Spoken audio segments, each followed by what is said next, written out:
Capricorn, and Happy New Year. This is your January 2017 general and love and romance reading or outlook forecast for the month of January, like I said. And we're starting out here with retreat and inspiration with the first week in January. And when we talk about retreat, we're talking about taking time for yourself, doing things for yourself, maybe taking a rest.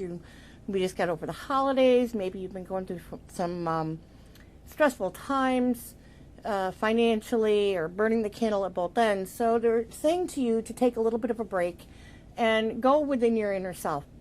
When you take a break and you get your thoughts and everything all in order, and things are calming down for you a little bit, within your head, then you end up getting a little bit of maybe some new ideas, some creative ideas, a little bit of inspiration. You feel refreshed. So these new ideas in problem solving, or even just taking that break to get refreshed and renewed, is inspiring. So for the first week in January, I see a lot of you just taking that time to go deep within yourselves and sort out those things that are going on within your mind and within your life. And we have the Ace of Fire also for this week. And when you do this, there's like possible career advancement, there's opportunity. They're saying basically change your life now. Okay, so aces are usually like new beginnings, starting out fresh. So when you get that and you get this inspiration, you might be seeking a new job. You might be seeking, changes within your life. So they're saying change it now. Do this now. It's the beginning of January. Go ahead and make those changes within you or within your life that you need to make. So but make sure you get a lot of rest, okay? And it might be really difficult because even though you have these new opportunities or you want to change, but unfortunately you're kind of like stuck in a stalemate. You're kind of like unwilling to make a decision, maybe even unwilling to make those changes that you need to make within yourself or within your life. It's like you're battling within yourself, battling within your mind. You're kind of looking as if there's really no problem going on, and you're not kind of looking at things from a reality. So make sure that you take the time to do what it says. Really get out of your head, and if you're in a little bit of a denial, take the time to really sit down and meditate, or just, like I said, clear your mind. There's plenty of even meditational and relaxing type videos that can help you on YouTube if you have a few minutes. Some of them are really good. I like the ones with the binaural beats in them, because those really work on the chakras and the mind, and they're kind of cool. So as we enter, I can't speak today, wonderful Mercury retrograde, but as we enter into the second week, we're seeing here Earth Force and meditation. Again, reinforcing that meditation. And the Earth Force is utilizing that energy from the Earth, from Gaia, to go ahead and, become grounded, become focused, working more on yourself, on your inner self. Okay, definitely taking that time to meditate, to be, get your thoughts in line. What are these changes that need to be made within your life, within yourself, to get you towards your goals and your dreams, okay? You can't stay in limbo all the time, okay? And you can't pretend that things aren't going on, and you certainly have these opportunities coming to you, but you can't sit on them, forever either. So you really need to do that. I do recommend, like I said, highly going to YouTube and checking out a lot of the meditational and relaxation CDs. Then we have the Page of Air in the second week of January, and the Emperor. Okay, you're getting, there's going to be some delays, changing of your plans. Somebody might confront you with the truth if you are in denial on something. And they're not going to be very tactful about it. Okay, again, a page, new beginning, young energy, very young energy is with the pages. Okay, so it could even be a child or a teenager or somebody who's in their early 20s. is going to come and give you this information. And they're very honest, they're very logical, but they're very to the point. Okay, so, it's going to be tough hearing some of this information possibly, okay, but whatever situation that you're in at the time and it has you in limbo, it's something that's going to be a wake-up call, okay? And what's going to happen is you're going to become the emperor, and the emperor is, and the person actually, when we talk about air signs, we're talking usually about like an Aquarius, a Libra, or a Gemini, possibly could be giving you the news, and the emperor is either somebody who's older that maybe you can okay, that kind of cut out and locked up on me, so I'm going to backtrack a little bit here. So this person could be an air sign. It could be an Aries. It could be, air sign is an Aquarius, a Libra, or a Gemini, and they're usually younger, or it could be somebody who's older too, who's going to come in, that would be an Aries, who's going to do that, because Aries can have that energy also of being, very straightforward and to the point in a lot of things. And it's going to restructure you and discipline you, and you might even step into the role of the emperor after you, receive this news or this information that's going to make you become more organized and logical and structured and disciplined, okay? And it's very important for you. So in the third week, we talk about miracles and patience. So whatever the situation is, things are looking up in the third week in January for you, okay? And miracles happen when we put the work and the effort into this, and we put it out to the universe, and we prove that, we're staying positive, we're staying grounded and focused and balanced, and we're moving forward, and we're taking action in what it is that we need. But also be patient, because things can move pretty fast, okay? They can move pretty fast. But the thing is that you start becoming more inner peace within the third week. Your wishes are coming true. Your concerns are going to be fading away. There's a lot of contentment. Your home life becomes better. And there's successful completion of a project. So you're in the home stretch in the third week. Okay, so it's just perseverance and pushing ahead. Your dreams and wishes are coming true. Also, we talk about the Knight of Water. We talk about emotions. We talk about love. It's the love of life, getting a whole new outlook on life. Or somebody could be coming in also who could be a water sign, which is a Pisces, Cancer, Scorpio. In the fourth week, we enter in January. We have wisdom and grace. And wisdom is what you've learned, okay, what you've learned on this journey of the things that you've gone through, and using that wisdom to not repeat that cycle again. Okay, lessons learned. It's tapping into your higher self and saying, okay, I've got this now, and I'm going to continue on this path. I like this change. I like the outcome, and here we go. And these changes, you can handle it with a lot of grace. And, it's going to humble you and make you feel like really good. It's going to make you feel very successful, okay? So a lot of changes, whether it be in relationship, whether it be in job circuit, whether it be in your home situation or finances, things are looking up.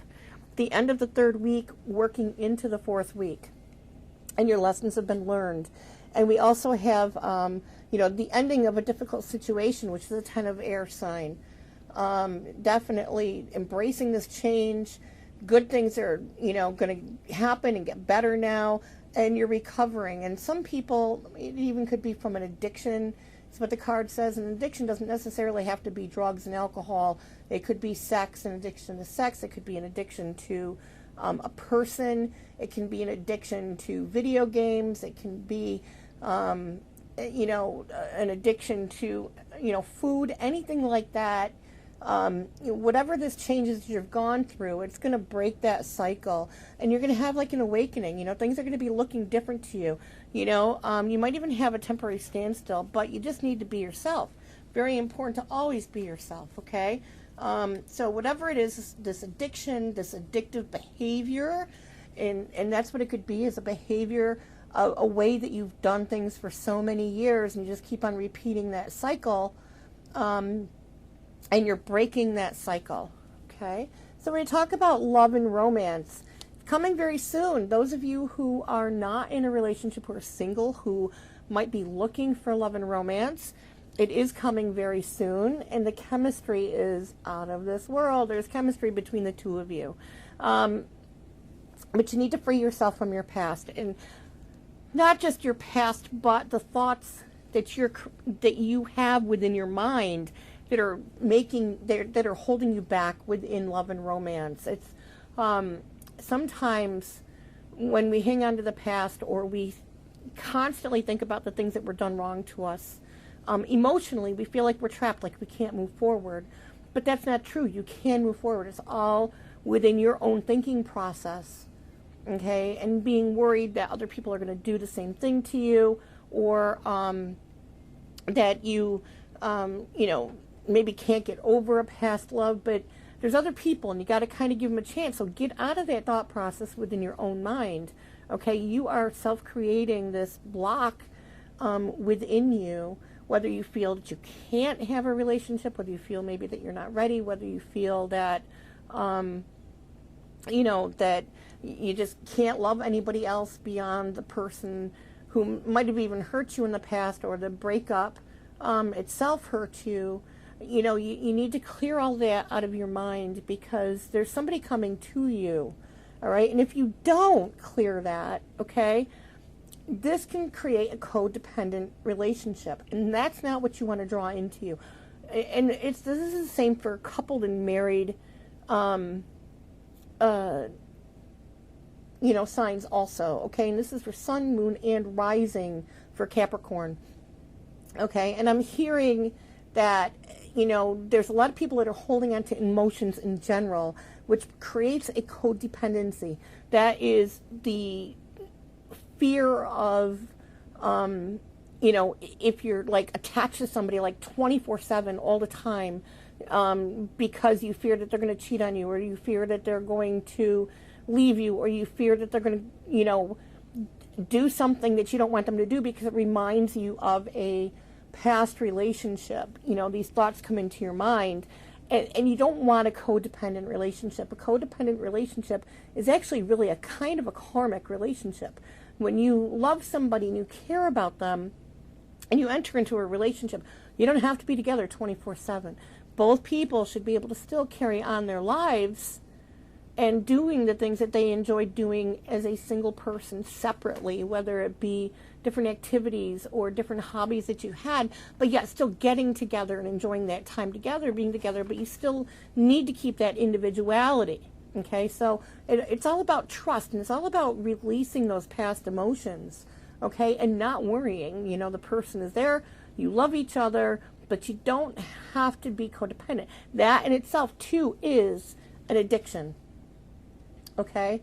So being addicted to that past, those past thoughts that are negative, that would cause a codependency of making you feel unworthy, or making you feel maybe you might be controlling within a relationship, or maybe your self-confidence is really low. Clear all of that muck out of the way, okay? Because, see, there's an attraction. There's definitely an attraction here, and you do deserve love. It's very important that you understand that you do deserve love. And with the attraction, the chemistry, everything else you have been wanting, your soulmate is coming in. You could be with your soulmate. Maybe you just need to do some readjusting on your relationship or your marriage if you're already in one, okay? But also understand that this is your soulmate that's coming in for those of you who are single, and you don't want it to be a karmic one. So make sure that you release those thoughts and energies, because what you put out there to the universe is what you're going to draw into you, unless the person is really a strong person that's not going to, display that characteristic with you. So make sure you clear it, because you want this relationship to work. You got to give it a chance, okay? So those of you who are married and are in a relationship already, and there's, you just got done with the holidays, maybe you overspent a little bit, you might be going through some financial difficulties, and things are strained within your relationship, okay? Or maybe somebody, had kind of like a post-traumatic stress disorder. They have that towards a past relationship and things have come up again. Give the relationship a chance, work together. And also with the Capricorn singles, Sun, Moon, and Rising, it could be that the person is a little bit different than you, or different than your soulmate, could be different of what you expected. They might have similar belief systems and a lot of the same likings and stuff, but it could be different in the fact that you didn't know, you don't know maybe their style of music or the style that they dress. Maybe they might be, different thoughts on religion or politics or it could be anything crazy. But they're saying give it a chance, okay? And because this is a past life relationship, okay? And so when it's a past life relationship, and you have the right thoughts and the right mindset, okay, it's not a karmic one, okay? So if you release the past, it's not a karmic relationship, okay? It's not a karmic soulmate relationship.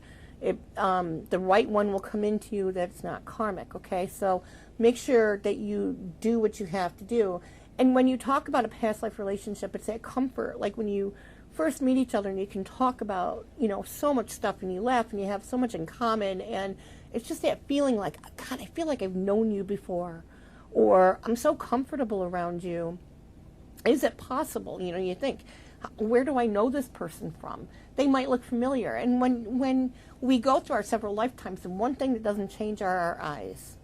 The eyes do not change. Of course, the soul stays the same, but the eyes don't change. Our physical features can change. Our size can change.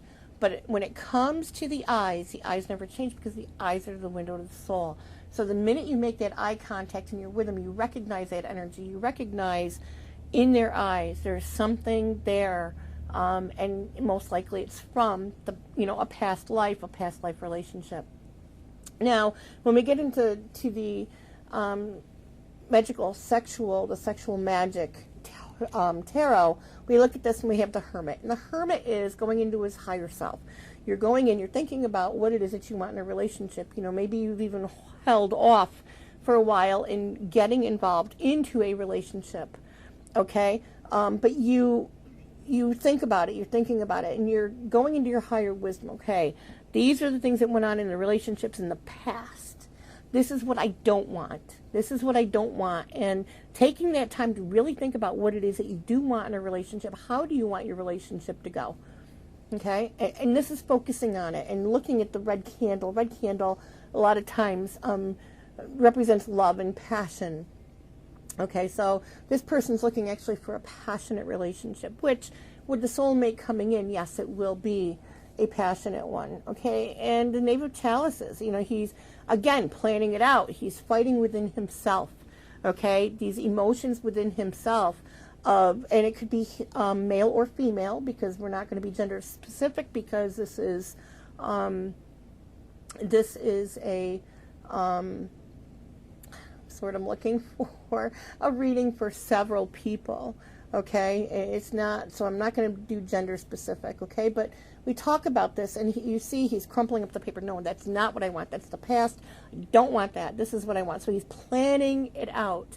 He's planning it out. And again, the pink candle also represents love, okay? And it's a form of healing. But I look at these people under the moonlight, secrets in the past. This was like him younger in the past. It's like coming back.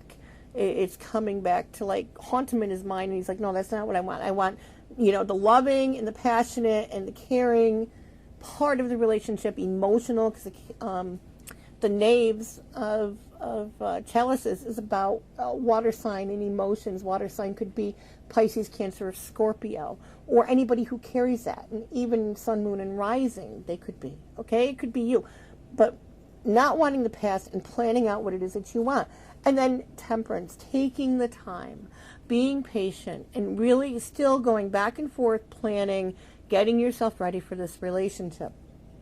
And then the Knight of Chalices appears, and you could be the knight going to somebody, or somebody could be coming to you and getting ready to offer you love, okay? Or you are going to offer somebody else love. Somebody has come into your life and they have a message for you. Knights carry messages, and The Knight of Cups is a little bit slower approaching because they are emotional, they are compassionate, they can be very romantic, okay? So again, this could be you or it could be somebody coming in. And then we have the King of Wands. You know, we've had the meeting. Here it is. You know, you're hugging each other. There's relief. The King is very mature. Wands are usually fire sign. They're older, maybe. They have more wisdom. They might not be older in age, but they have a higher level of wisdom, of information. They are either a Aries, Leo, or Sagittarius. That's very possible. This could also represent you, Sun, Moon, and Rising, or you carry these characteristics where there's an understanding, there's a relief, there's a bonding forming. And then you're getting to know each other, the Knight of Wands. And sometimes it can be, this is like before like the 10 of Cups or the 10 of Wands, or, you know, just getting to know each other. You know, you're tired, you've been through the battle, and the two of you are just sitting there, you're conversing, you're getting to know each other. You know, you don't care about what's going on in the background. Love is sitting right here. There's other birds around. You know, you're just taking that time to get out and getting to know each other in a more personal, private setting without too many people around. There's things going on around you, but you're not seeing that. You're focusing on each other, looking in the eyes. You're not really getting sexual, but you're getting to know each other. And then we have the Sun card. And how beautiful is this? The Sun card is two people who are really getting intimate. They're really into each other. You know, this is a beautiful thing. There's the light at the end of the tunnel. Things are, you know, you've got that communication. You've got that openness and that trust with each other. And it really is a beautiful card. Things are bright and warm, compassionate, they're romantic, and you have everything here that you need. And so it's kind of like sealing, or, you know, that bonding is so secure. So if you have any questions whatsoever, say you want like a more individualized reading that's geared towards you, go to my website, www.angelic-comfort.com, and take a look there and schedule a reading, a private session with me, and we'll see what we can figure out for you. And remember to also check your Sun, Moon, and Rising signs. And usually, if you're a Capricorn, your sun sign is going to be a Capricorn. But check out what your Moon and your Rising signs are. There are plenty of places on the internet that will give you that information. Comes right down to the day and the time you were born and your location, and they'll tell you what you need to know. But know that I love each and every one of you. And until we meet again, namaste.